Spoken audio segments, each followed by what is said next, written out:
지난해 12월 국회 본회의를 통과한 대안교육기관에 관한 법률안.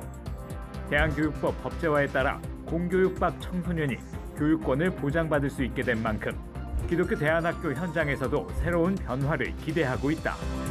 그동안 미법 상태에서 불법이라는 그 오명을 받았는데 이런 오명을 벗게 되고 우리가 원하는 교육을 마음껏 할 수 있게 될 겁니다. 다양한 방법을 통해서 지원의 방법도 찾으려고 하고요. 교육 현장의 위기를 맞고 있는 상황에서 20여 년 만에 이루어진 대안교육 법제화. 통과된 대안교육법에서 주목해야 할 법안의 주요 내용과 앞으로의 과제에 대해 함께 논해본다.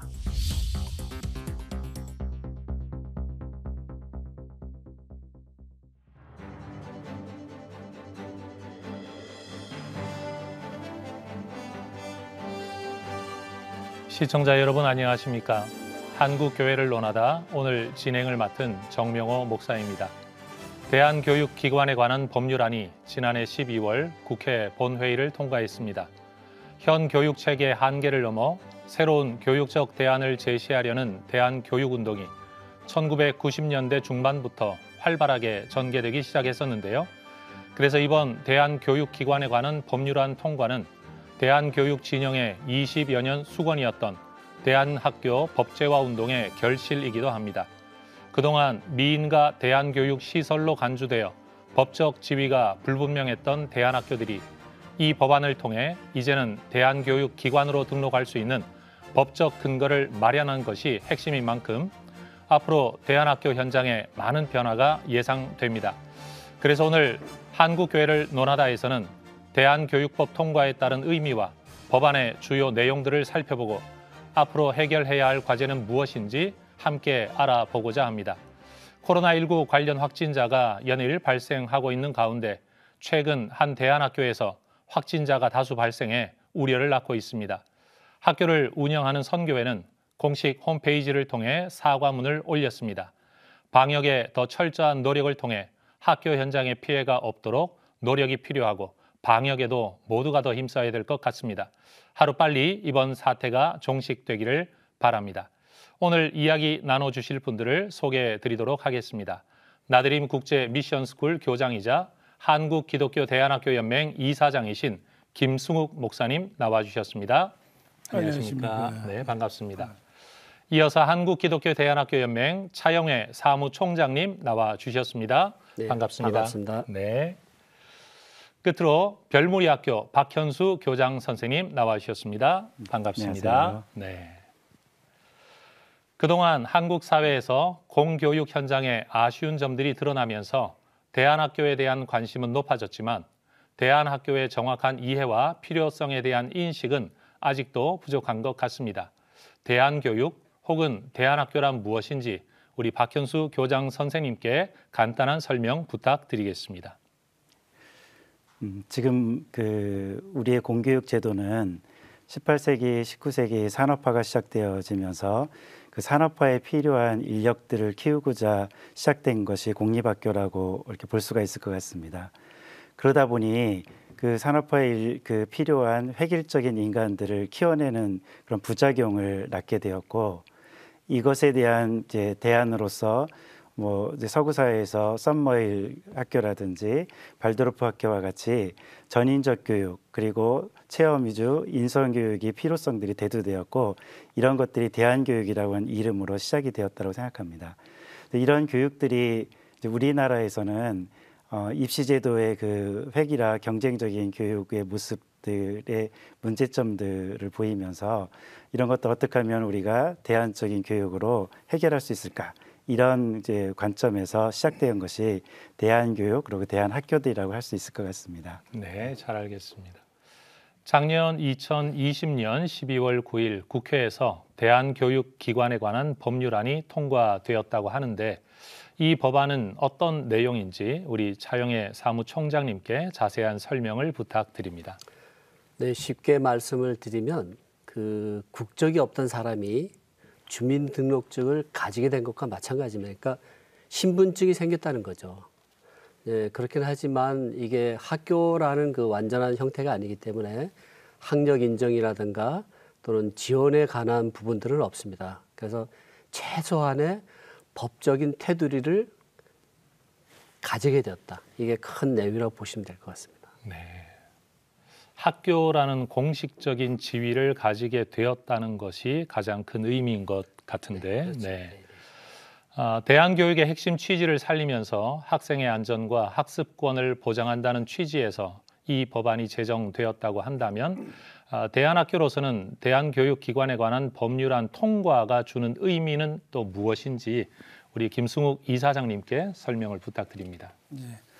지금까지 약 전국에 35만 명 정도의 학생들이 다양한 형태로 교육을 받고 싶어서 나아가 있지만 좀 떠나 있는 그런 상황 속에서 이 아이들에 대한 교육이라든 것이 이렇게 제대로 보장을 받지 못하는 그런 상황 속에 이 35만 명이라는 이 아이들이 제대로 정부로부터 보호를 받아서 공부할 수 있다고 하는 이것을 정부가 관심을 가지고 해준 것에 대해서 너무 그게 감사가 되고 그다음에 각 대안교육의 그 정체성을 그대로 가지고 대안교육의 다양성 이런 것들을 정부가 그대로 포용해 가지고 길을 열어준 것이 얼마나 감사한지 모르겠어요. 네. 참 감사할 일입니다. 네, 우리 박현수 교장 선생님께서도 이 법제화에 대한 정책을 책임지시고 진행하신 것으로 알고 있는데 좀 더 설명 부탁드려도 될까요? 네, 우리 목사님께서 이제 의미에 대해서 잘 말씀해 주셨는데 덧붙이자라고 한다면 지금까지 교육 또는 학교라고 하는 이 테두리가 가능한 거는 초, 중, 등 교육법의 그 범위와 한계 속에서만 가능했습니다. 그러다 보니 기독교 학교 같은 경우 또 대안학교 같은 경우에는 실제적으로 교육이나 학교를 운영하는 자체가 불법이 될 수밖에 없었죠. 왜냐하면 공교육에서 허락되어지는 법의 테두리에 들어갈 수가 없었기 때문에.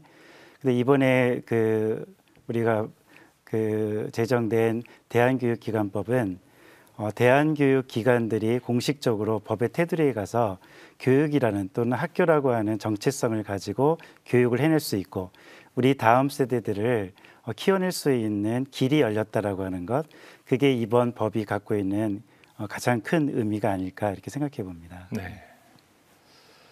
대안교육기관에 관한 법률안이 통과된 후에 이제 1년이 지나면 시행이 된다고 하는데 그동안 법적 지위 문제에 있어서 대안교육기관들이 안고 있었던 가장 큰 어려움은 무엇이었을까요? 그 두 가지로 볼 수 있는데요. 이제 하나는 심정적인 것, 그러니까 학생의 신분 보장이 되지 않아서 우리 대안교육기관에 다니는 아이들이 자존심이 굉장히 상처를 받았어요.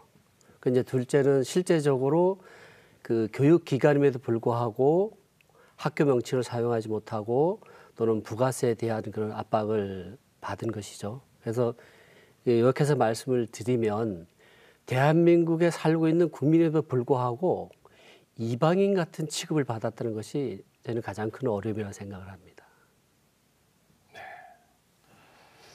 대안교육법은 대안교육 진영의 20여 년 수건이었다고 하는데 법률안이 통과되기까지 어떤 과정들이 있었는지 우리 세 분께서 좀 차근차근 설명해 주시면 좋겠는데요. 먼저 우리 김승욱 이사장님께서 말씀 좀 해주시죠.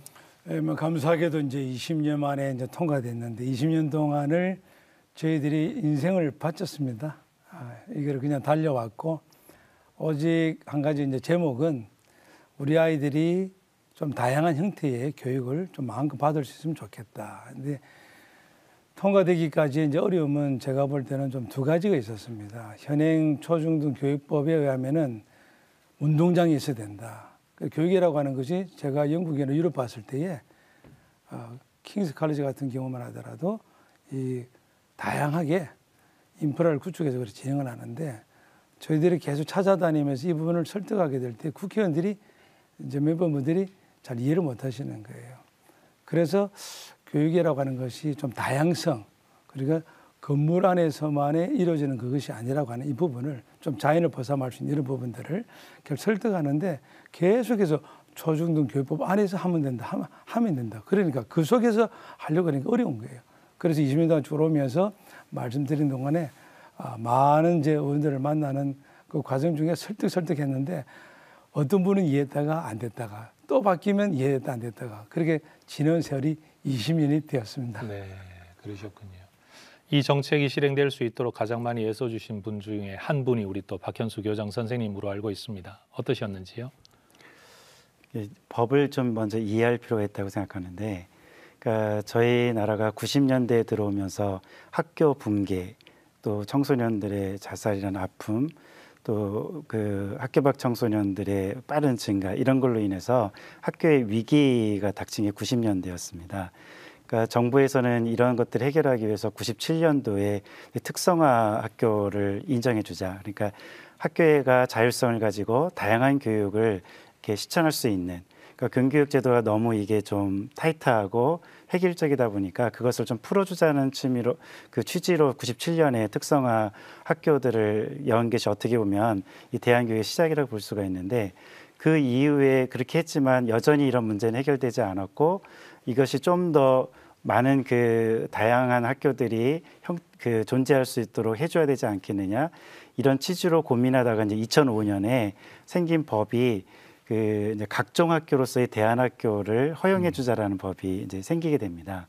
예, 지금 우리가 보통 학교라고 하면은 공립학교, 사립학교가 있는데, 각종 학교는 이제 설립 기준이라든지 교육과정의 운영을 좀 탄력적으로 운영할 수 있도록 허용해 주는 취지로서 만들어진 학교들이거든요. 네. 그러니까 대안학교들도 이 각종 학교로 들어와서 그럼 좀 더 할 수 있도록 열어주자 해서 그 법이 이제 제정이 되고, 2007년에는 그 대안학교 설립에 관한 규정들이 만들어짐으로 인해서 이제 구체적으로 학교들이 들어올 수 있게 해주었는데, 문제는 그렇게 만들어진 기준들 자체가 실제 학교 현장들이 들어가기에는 굉장히 기준이 높았고, 그러니까 거기에 들어가고 싶은 학교들이 들어갈 수가 없었던 거죠.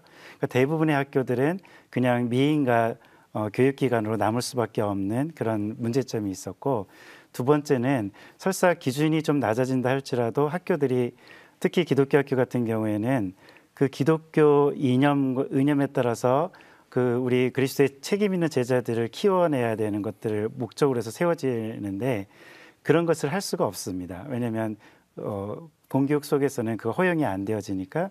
그러다 보니까 이 제도 속으로 들어가게 되어지는 순간 그 교육을 할 수가 없기 때문에 학교 설립 이유 자체가 없어지게 되겠죠. 이런 두 가지 이유 때문에 그 각종 학교로서의 대안학교에 들어갈 수가 없었고, 그럼 이걸 해결할 수 있는 게 무엇이겠냐고 했을 때, 초중등 교육법이 아닌 새로운 대안교육기관법이라고 하는 별도의 법이 제정될 필요가 있다. 그래야지 우리가 초중등 교육법의 획일적인 교육을 따라가지 않고 학교가 학교 설립 이념에 따라서 자율적으로 우리 학생들을 선발하고 교사들을 선발하고 교육과정을 운영할 수 있지 않겠느냐. 이 법을 만들려고 하다 보니 이게 이제 재정법이다 보니까 많은 난관이 있었죠. 그래서 주변에 많은 분들이 도와주시고, 또 국회의원 박찬대 민주당 의원이었던 박찬대 의원이 힘써주시고, 또 많은 분들이 도와주심으로 인해서 이제 이런 모든 과정들을 극복하고 이렇게 법이 제정되기까지 이르렀다고 생각을 합니다. 네. 우리 차영애 사무총장님. 이 법이 통과되고 나서 이제 법제처에 계신 분이 이런 말씀을 했어요. 이 법은 법제사의 역사에서도 기록될 만한 법이다. 그래서 앞으로 이 법이 교육개혁에 아마 기초가 될 것이라 이런 얘기를 하셨어요. 그러니까 법안의 그 발의부터 통과까지가 참 과정이 쉽지 않았다는 거죠. 그래서 저는 이제 그 과정을 지켜보면서 결론을 내린 것은, 이 법이 통과된 것은 우리 법안 발의를 해주신 박찬대 의원의 헌신이 100%, 그리고 하나님의 은혜가 100%였다. 이런 결론을 내리고 싶습니다. 네. 공교육에 대한 책임을 국가가 지고 있는데, 그 책임이 어떤 면에서는 이제 강제라는 영역까지도 나아가고 있는데, 저는 기독 대안학교가 대안이라는 용어보다 자유, 우리가 원하는 교육을 마음껏 할 수 있는 자유학교라는 개념에서 뭔가를 실행할 수 있는 근거를 얻게 된 것이 큰 의미가 있지 않나, 개인적으로 말씀을 듣다가 보니 좀 이런 생각이 듭니다. 대안교육법안의 통과는 대안학교의 제도권 진입이라는 새로운 전기일 뿐만 아니라 학교 현장에 상당한 영향을 주리라 예상이 되는데, 대안교육법안의 핵심, 주요 내용은 무엇인지 우리 박현수 교장 선생님께서 말씀해 주시기를 바랍니다. 네, 가장 큰 이제 그 중심 내용이라고 한다면, 학교 대안교육기관으로서 등록할 수 있는 등록제에 관련된 법안입니다. 이게 등록제와 인허가제가 좀 다른데 초중등 교육법에 의해서 세워지는 사립학교든 공립학교든 뭐 기독교 학교들은 미션스쿨이겠죠. 그런 학교들은 이제 인허가에 의해서 된다라고 한다면 이번에 이제 만들어진 법안은 등록제라고 하는 특징을 가지고 있습니다. 그러니까 등록제이기 때문에 어떤 등록 기준이 아무래도 인허가에 의한 학교들보다는 좀 이렇게 유연해졌고 그리고 그러다 보니까 교육과정 또 교사 선발, 학생 선발에 대한 자율성이 보장된다라는 것. 왜냐하면 저희들이 이것을 굉장히 많이 신경을 쓰고 법안 만들 때부터 이걸 계속 제안했던 거는 학교의 자율성이 주어지지 않으면은 자율적으로 우리가 학생들 키워낼 수가 없거든요. 그래서 이런 자율성을 보장을 할 수 있는 법이 필요했는데 아까 말씀드린 것처럼 초중등 교육법으로서는 그게 확보가 안 되기 때문에 새로운 제정법이 필요했고 대안교육기관법에서는 그런 학교 운영에 대한 교육과정 운영에 대한 자율성이 주어졌다라는 게 또 큰 특징이고 그렇게 됨으로 인해서 이제 우리 공교육 제도에서 교육받지 않으면은 의무 이제 그 취약을 위반하게 되기 때문에 우리가 벌금을 내야 됐었는데 이제 그런 것들이 이제 면제된다라는 것들이 또 굉장히 중요한 개념이고 또 하나 그 국가에서 이 대안교육기관과 관련된 시책을 수립하고 조사하고 이걸 이제 5년마다 해야 되는 그래서 아마 대안교육이 발전해 갈 수 있는 방향들을 국가가 책임을 가지고 해야 된다라고 하는 이런 책임성이 거기에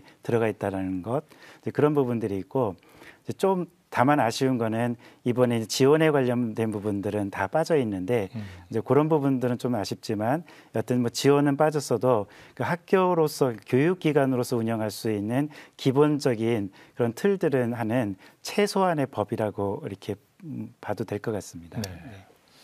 대안학교가 지위를 획득한 것도 참 좋은 일이긴 하지만 공교육 현장에도 상당한 영향을 끼칠 것 같습니다. 앞으로 지켜봐야 될 것 같습니다.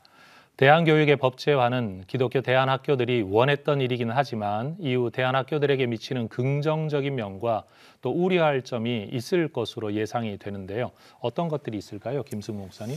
이제 법률이 통과가 되면서 이제 굉장히 기대를 이제 했기 때문에 이제 긍정적인 것을 바라본 학교들이 많이 있을 텐데 이제 긍정적인 것은 각자 대안연대든 어디든지 학교들이 자기들의 그 교육 정책과 철학을 가지고 제대로 이제 교육을 할 수 있다라고 하는 이제 그 점에 있어서는 다들 좋아할 텐데 이제 그런 상황 속에서의 이제 한 가지 이제 문제는 우려할 점은 교육은 하고 싶은데 또 거기에 따른 어떤 준비들이 안 되면은 무조건 또 이렇게 할 수는 없는 상황인데 그 교육의 목적이라고 하는 것이 다음 세대들을 아이들의 미래를 또 여건을 길러내는 이제 그런 부분들인데 하고는 싶은데 또 준비가 안 되면서 뛰어드는 그런 일이 생기면 좀 곤란하고 그래서 긍정적인 차원에서는 굉장히 발전 가능성이 있다. 그리고 우리 한국이라고 대한민국이라고 하는 사회가 오히려 전 세계에 또 교육에 하는 이 부분들을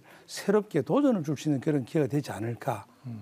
이거 비록 우리 기독교 대안학교뿐만 아니라 한국의 대안교육법이 통과됨으로 인해 가지고 전 세계가 정말 다양하게 인간의 양심의 그 자유에 따라 가지고 자기 철학을 할 수 있다고 하는 그 기회를 제공했다는 것은 아주 긍정적인 의미인데 우려할 점은 아까도 말씀드린 것처럼 준비가 안 되었으면서 하게 된다. 이러면 또 어떤 문제가 생길까 돼서 여기에 대한 것들은 좀 시행령 과정에서도 많이 준비를 해야 된다고 좀 봅니다. 네.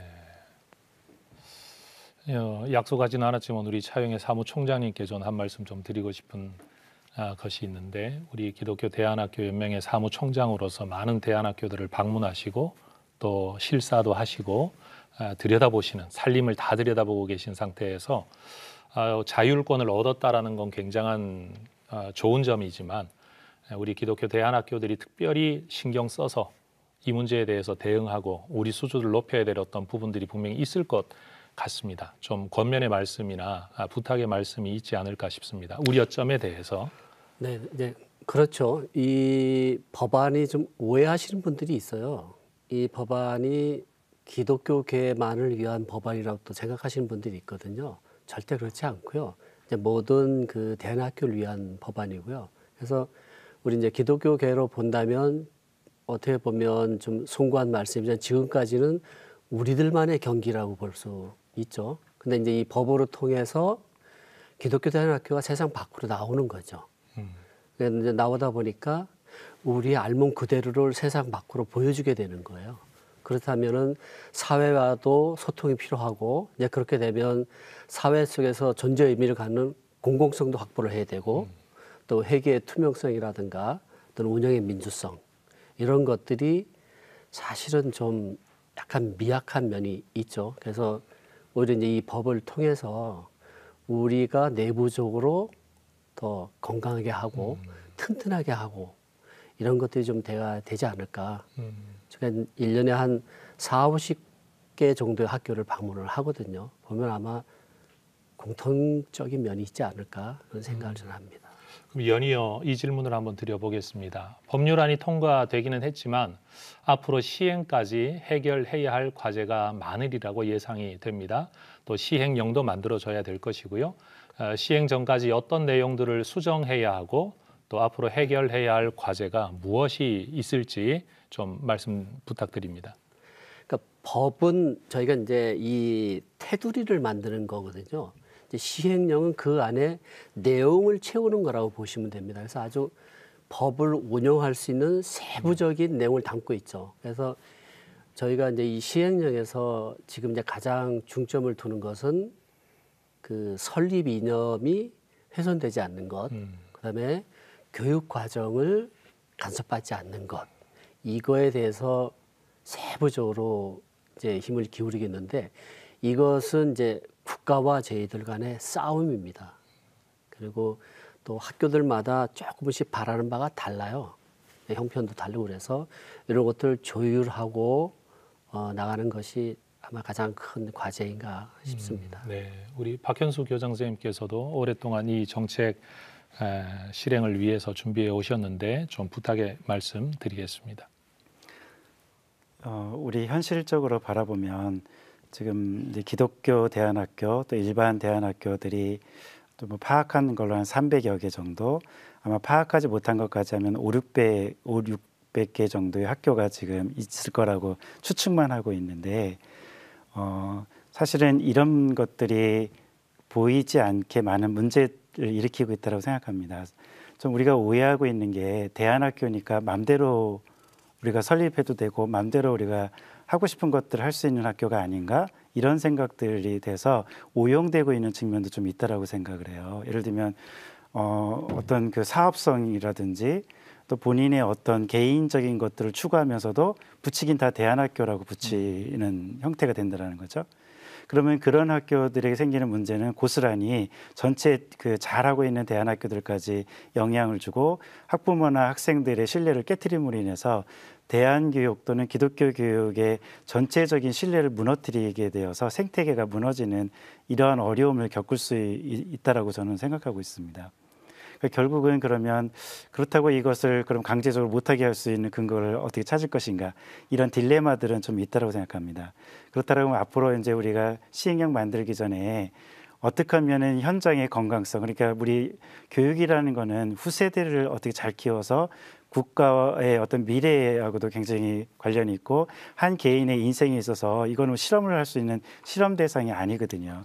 굉장히 중요한 게 교육인데 이 교육이라고 하는 것들의 질적 어떤 그 성장을 담보할 수 있게 해주려면은 어떻게 우리가 시행령을 만들었을 때 각 학교들이 책임성을 가지고 그리고 우리 교육을 잘 준비해서 여기에 들어오게 할 수 있느냐, 이런 부분들, 그러니까 이거는 우리 현장들에 대한 책임이라고 생각합니다. 그래서 사회를 향한 우리 아이들을 향한 그런 책임성들을 잘 확보했을 때, 그럴 때 우리 법의 진짜 의미들이 살아날 수가 있고 이 법을 통해서 추구하고자 하는 기독교학교의 교육도 그 제자리를 찾아갈 수 있다라고 생각을 하기 때문에 앞으로 이런 건강성을 어떻게 우리가 확보할 수 있겠느냐, 이것에 대한 고민들은 지속적으로 우리 현장들과 또 교회들이 해야 될 몫이 아닌가, 이렇게 생각을 해봅니다. 네.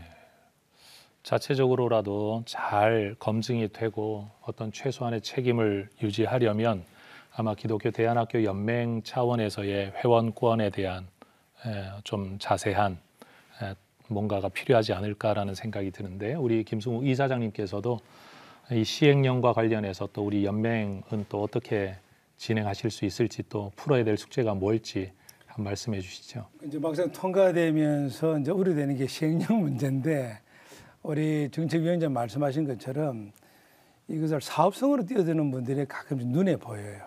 그게 너무 안타까워요.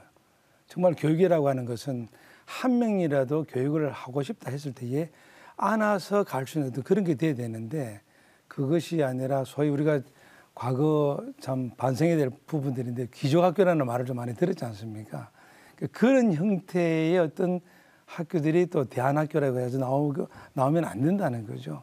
그게 제가 좀 우려하는 바이고 정말로 어떤 그 경우든지 내가 여기든지 저기든지 교육을 받고 싶다 했을 때에 그 아이가 와서 할 수 있는 그 아이를 품을 수 있는 어떤 그런 큰 그 교사의 마인드 좀 이것을 가지고 있다면은 그래서 굉장히 긍정적으로 앞으로 갈 수 있지 않을까. 그 부분 계속 기도 제목입니다. 네.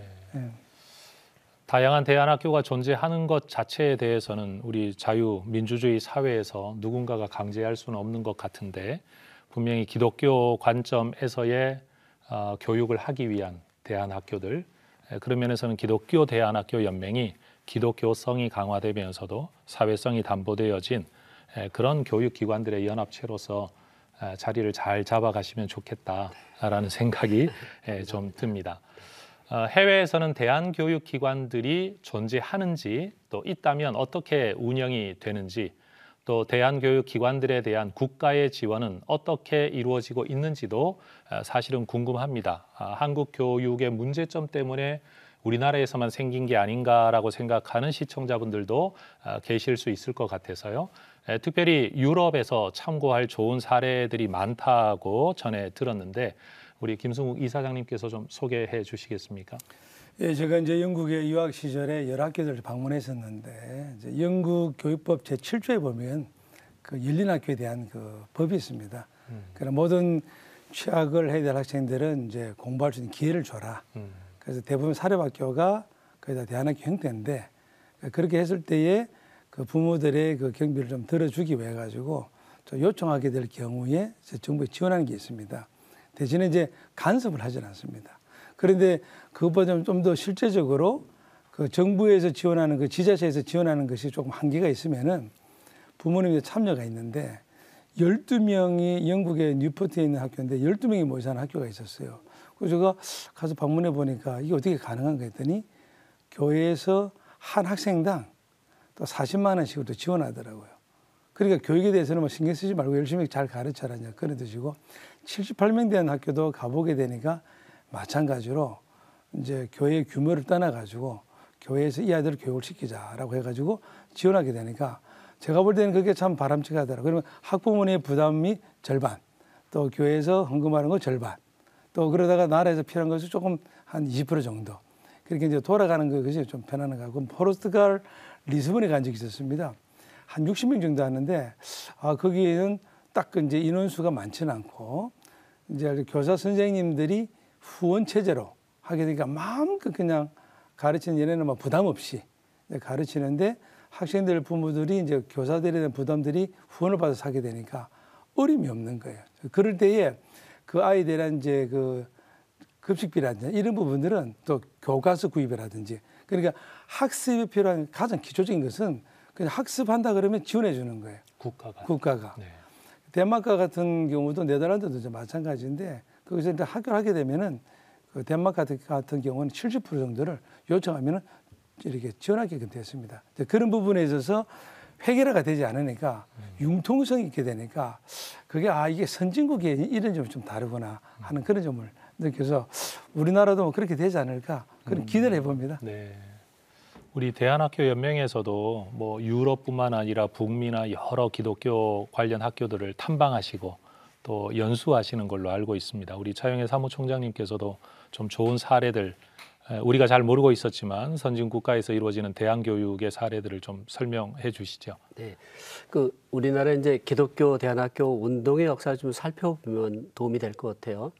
그 20년 전에부터 이 운동이 시작된 이제 여러 가지 원인이 있겠지만은 그 중에 하나가 그 당시에 한국교회 목회자분들이 유럽의 교회들을 많이 탐방을 가셨어요. 그냥 탐방을 가면서 본 것 중에 하나가 그때는 이미 벌써 유럽이 교회가 쇠퇴기가 깊을 때였죠.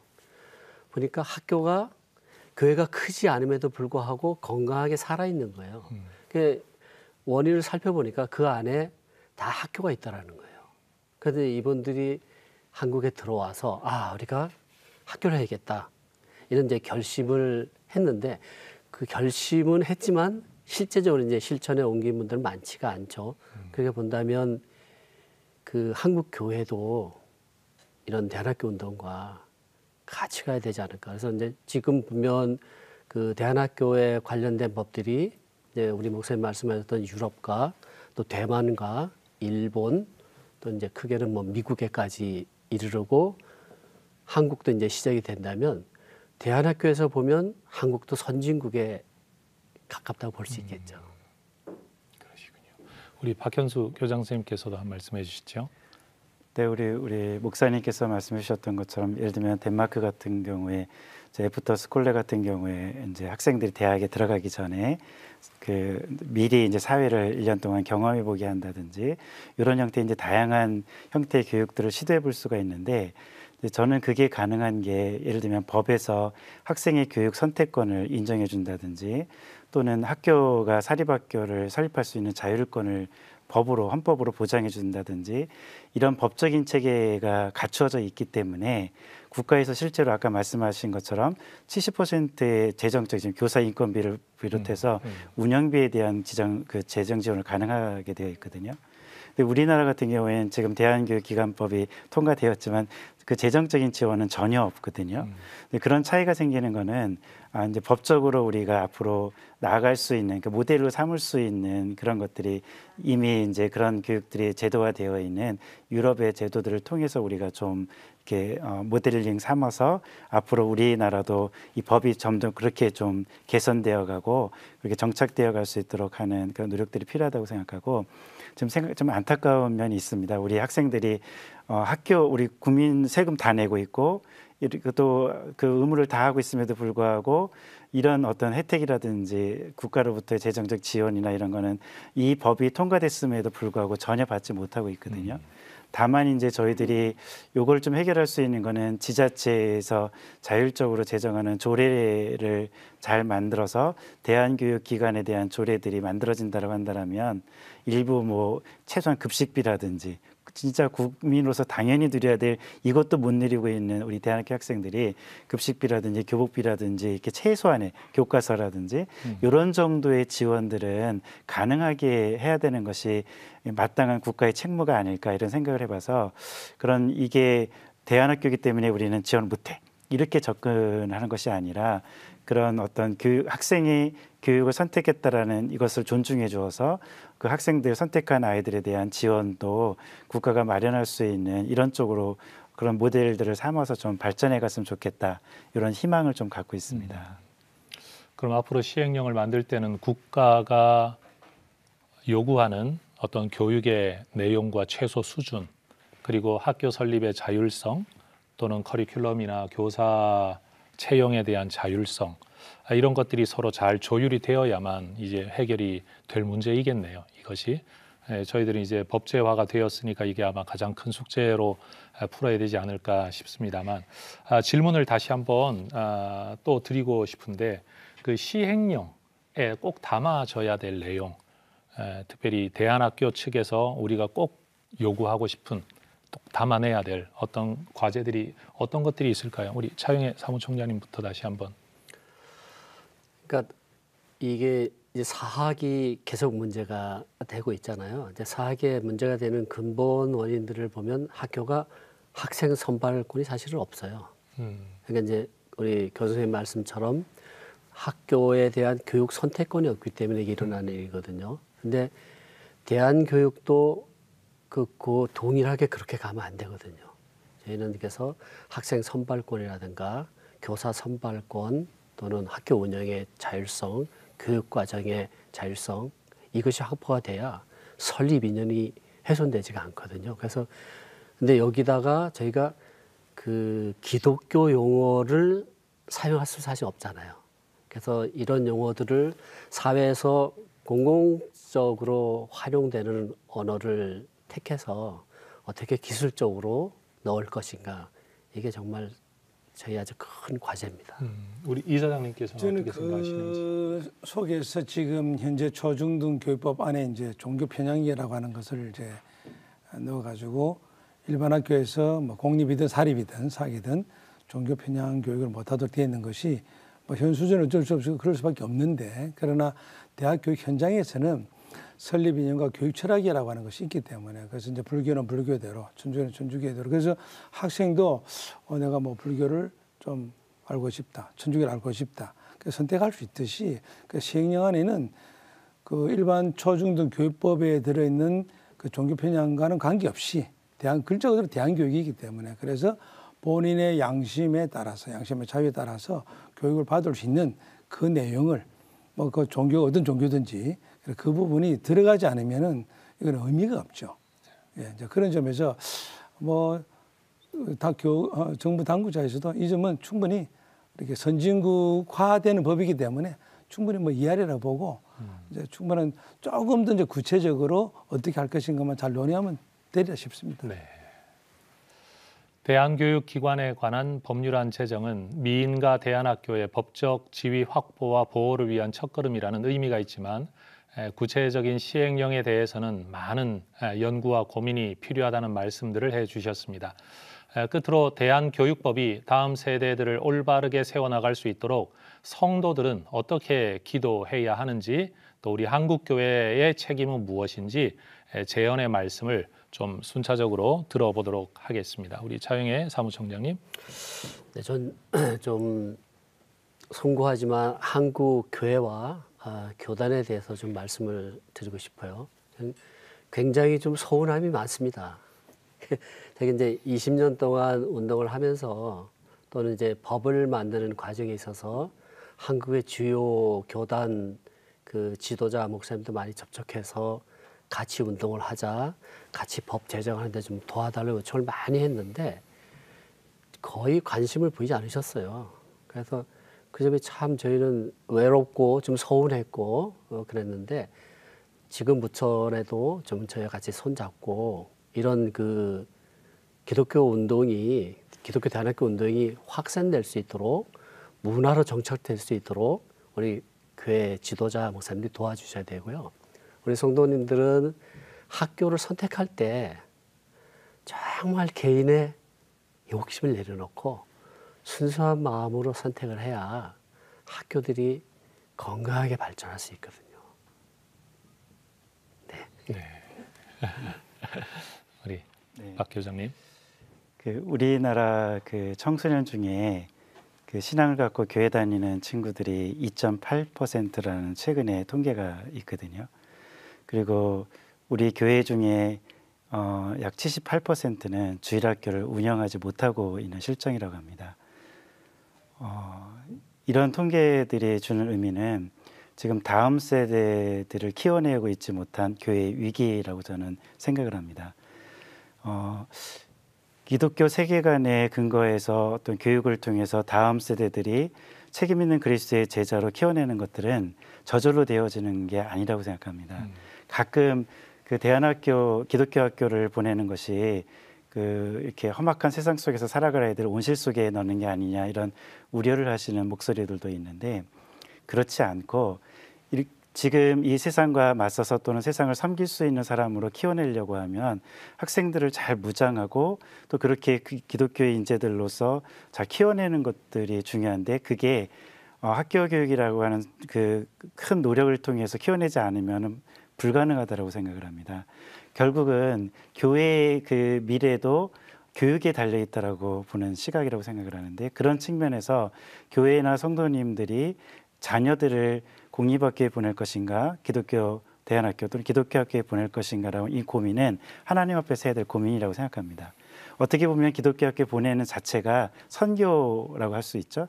사실 2.8%면 선교를 받을 나라의 수준이거든요. 3% 이하면 우리가 선교를 파송한다고 하는데, 그렇게 본다라고 한다면 우리 자녀들을 어떻게 키워냈을 때 다음 세대들의 이 신앙들이 전수되어 가면서 우리의 그 신앙의 미래가 있을까 생각해 본다면 교회의 역할도 크겠지만 기독교 학교들도 역할도 굉장히 그에 못지않게 크기 때문에 교회들이 이에 대해서 동역자의 심정으로 관심을 가져주고 학교들을 지원해주고 또 학교들이 건강하게 갈 수 있도록 많은 교회들이 협력해서 학교와 함께 하는 이런 노력들이 좀 필요하다라는 생각을 좀 해봐요. 그래서 이거는 그냥 해도 되고 안 해도 될 문제가 아니라 다음 세대들을 우리가 함께 키워내야 된다라고 하는 절박함으로 지금은 이렇게 임해야 될 때가 아닌가. 그런 측면에서 교회와 학부모님들이 큰 관심을 가져주고 기독교 학교들이 건강하게 우리 다음 세대들을 키울 수 있도록 함께 해주면 좋겠다라는 바람을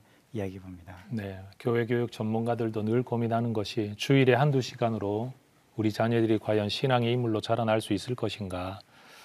그 책임을 부모님들에게 요구하기에는 부모님들도 삶이 너무 바쁘고 분주하고 아이들을 말 그대로 학원으로 돌리는 세대에 아이들을 다 놓쳐버리는 이 상황에서 주중학교, 이 기독교 학교들이 생겨나서 우리 아이들의 교육을 잘 책임져 주는 일들이 한국 교회의 문화 또는 운동이 되어야 된다라는 말씀을 해 주신 것 같습니다. 우리 김승욱 이사장님께서도 한번 말씀을 해 주시죠. 저도 크게 이제 두 가지로 말씀을 드리고 싶은데 먼저 학부모님들에게 우리가 그동안 이제 계속해서 경쟁 사회에서 살아오다 보니까 우리 아이들이 무조건 좋은 대학을 가서 좋은 직장을 가져야 된다라고 하는 이 생각이 너무 많다 보니까 마치 대안학교에서 공부를 하게 되면 공부를 못 한다라고 하는 어떤 그런 그 오해를 가지고 오셔가지고 뭐 저들이 너무 충격인 거예요. 다양하게 공부를 하게 되면은 더 이렇게 창의력도 뛰어나가지고 큰 힘을 될 수가 있는데 그런 속에서 부모님들이 그 일반 어떤 신앙을 가진 그런 상태에서 우리 아이가 신앙이라고 하는 것을 먼저라고 생각을 하시면 그래서 대안학교에 보내시면은 그 사실 하나님 키우세요. 그래서 좀 세상과 경쟁하겠다는 그 생각만 좀 버리시고 정말 우리 아이가 제대로 된 다니엘 같은 사람 되면 좋겠다라고 이렇게 믿고 이제 맡기시는 게 좀 중요한 것 같고 두 번째 마지막으로는 한국 교회가 이제 우리 총장님 말씀하셨는데 20년 동안 사실 외로웠죠. 근데 고맙게도 이제 작년에 고신총회에서 총회적 차원에서 기독교 학교들을 총회산으로 모아가지고 하자고 하는 것을 작년에 통과를 했습니다. 그리고 합동청에서도 총회 100주년 기념으로 우리가 총회적 차원에서 다음 통일 세대를 대비를 해가지고 이것을 키우자고 해가지고 그나마 이제 교단들이 이제 발버그 설설 나서니까 이제 나서니까 뭐 그나마 다행인데 나설 정도가 아니라 교단적 차원에서 그냥 이거는 교단처럼 밀자 이렇게 밀어서 가게 되면은 굉장히 속도감이 빠를 것을 봅니다. 꼭 부탁드립니다. 네. 그 기독교 대안학교에 학생들을 맡겨달라. 또 신뢰하고 신앙으로 교육을 해야 된다라고 부모님들과 한국 교회는 요청을 하는데 제가 잠깐 여쭤보고 싶은 건 우리 대안학교들이 가져야 될 책무는 어떤 게 있을까요? 우리 마지막 우리 차영애 목사님께만 한번 좀 말씀 들어보도록 하겠습니다. 저희가 이제 계속 그 자유를 말씀하셨잖아요. 근데 자유에는 책임성이 있는 거예요. 그래서 대안학교가 개별 존재는 아니거든요. 사실 교회도 마찬가지고 우리 사회 속에 존재하는 한 사회와 함께 해야 되거든요. 그런데 공공성이 있어야 된다는 거죠. 세상과 소통이 돼야 되고 네. 그래서 학교들만이 아닌 좀 더 대안학교들이 크게 한국 교육을 위해서 또 미래의 통일 한국을 위해서 또 이 한국 사회를 위해서 인재를 양성한다는 그런 큰 목적을 가지고 좀 학교를 운영을 했으면 좋겠다는 생각을 합니다. 신앙으로 살 자녀들 양육과 또 세상을 살아낼 자녀들을 양육하는 이 두 가지 책임 우리 기독교 학교들에게 있는 것 같습니다. 오늘 한국교회를 논하다에서는 대한교육법 통과 의미와 법안의 주요 내용 그리고 앞으로 해결해야 할 과제는 무엇인지 함께 이야기 나누어 보았습니다. 이번 대한교육법 통과를 계기로 대한교육을 받고 있는 학생들의 교육권을 보장하고 창의성과 자율성으로 대표되는 기독교 대한교육이 더 활발해지기를 기대합니다. 앞으로 해결해야 할 과제들도 많은 만큼 이번 기회를 통해 기독교 대한학교들이 더 건강하게 세워질 수 있도록 우리 시청자분들과 한국교회에 많은 관심과 기도를 부탁드립니다. 한국교회를 논하다 오늘 순서 여기서 마칩니다. 함께해 주신 시청자 여러분 고맙습니다. 우리 패널분들도 감사합니다. 한번 인사하겠습니다. 고맙습니다.